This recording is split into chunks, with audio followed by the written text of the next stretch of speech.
میرے حضور مدینہ المنورہ کی گلی سے گزر رہے ہیں تو ایک محل نما مکان بن رہا تھا، تو آقا کریم علیہ السلام نے گزرتے رک کے پوچھا یہ کس کا ہے؟ تو کسی نے کہا فلاں انصاری کا۔ حضور گزر گئے، کسی نے جا کے اسے بتایا حضور گزرے تھے، تیرا مکان دیکھا تھا۔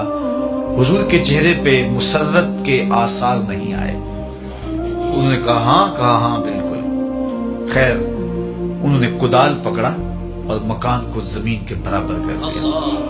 2-4 دن کے بعد حضور کا پھر دوبارہ گزر ہوا تو دیکھا ملبے کا ڈھیر پڑا ہے، تو حضور رک گئے، کہا اس بلاؤ انصاری کو۔ بلایا گیا، کہا میں گزرا تھا، تیرا مکان دیکھا تھا، کدھر گیا؟ عرض کی حضور میں نے گرا دیا۔ فرمایا کیوں؟ عرض کی سنا تھا آپ کو پسند نہیں، سنا تھا آپ کو پسند نہیں۔ میں اور آپ دیکھیں ہمارا کیا کیا حضور کو پسند نہیں، سر سے لے کر پاؤں تک، پیدائش سے لے کر کے موت تک، عقیقے ولیمے سے لے کر کے اپنے انداز تجارت تک، اپنی نجی زندگی سے لے کے انداز سیاست تک، ہمارا کیا کیا حضور کو پسند۔ ایک شخص بحرین سے آئے اور حضور سے انہوں نے سلام پیش کرنا چاہا، آقا نے اعراض کیا، رخ پھیر لیا۔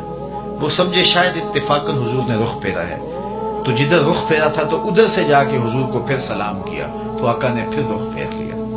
وہ سمجھ گئے کہ حضور ناراض ہیں، تو جو اصحاب تھے ان سے کہا کہ مجھے تو سمجھ نہیں کہ حضور کی ناراضگی کا سبب کیا ہے، تو کیا تم بتا سکتے ہو کہ حضور کیوں ناراض ہیں؟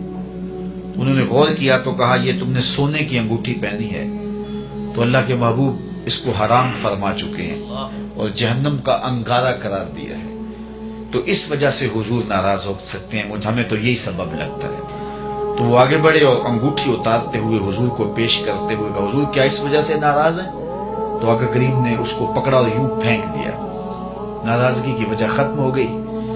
اللہ اکبر۔ کئی لوگ وہ سونے کی چین ڈال لیتے ہیں اور مختلف انگوٹھیاں ڈال لیتے ہیں، بلکہ میں نے ایک شخص کو دیکھا کہ اس نے جو ہے وہ ایک کڑا ڈالا ہے، تو میں نے کہا کہ یہ کیوں ڈالا ہے؟ تو وہ کہنے لگا یہ مدینہ شریف سے آیا ہے۔ میں نے کہا مدینے والے نے تو منع کیا ہے، انہوں نے تو روکا ہے۔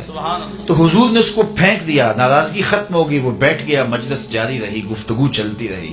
جب مجلس اختتام کو پہنچی، لوگ گھروں کو پلٹنے لگے، تو وہ بھی پلٹا نا، تو کسی نے اشارہ دیا وہ انگوٹھی تو اٹھا لو، چلو تم نہیں پہن سکتے، تمہاری بیوی تو پہن سکتی ہے، قیمتی سونا ہے۔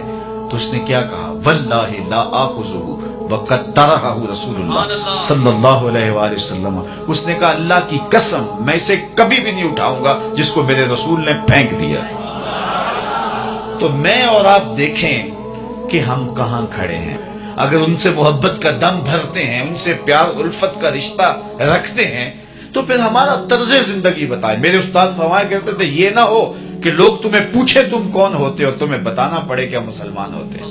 یہ دیکھو مذہب کے خانے میں اسلام لکھا ہے، صاحب فرمایا کرتے تھے نہیں، نہ کسی کو پوچھنا پڑے نہ تمہیں بتانا پڑے، تمہارا طرز زندگی، انداز معاشرت، تمہاری وضاحت، تمہارے انداز حیات، تمہارے تیور ایسے ہونے چاہیے تم دور سے آ رہے ہو لوگ پہچان کے کہیں وہ دیکھو محمد عربی کا غلام آ رہا۔ نور آنکھوں میں تو چہروں پہ اجالے ہوں گے، مصطفیٰ والوں کے انداز نرالے، دنیا میں بھی ان کے دم سے مقدر چمکا، محشر میں بھی ان کی رحمت کے حوالے ہوں گے۔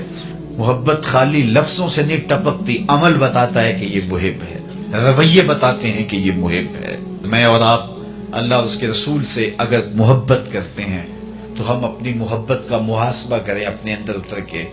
جن سے دعوی محبت ہے کیا ان کی بات مانتے ہیں؟ کیا ان کے طرز زندگی کو اختیار کیا ہے؟ اچھی بات دوسروں تک پہنچانا صدقہ جاریہ ہے۔ ویڈیو زیادہ سے زیادہ شیئر کیجیے۔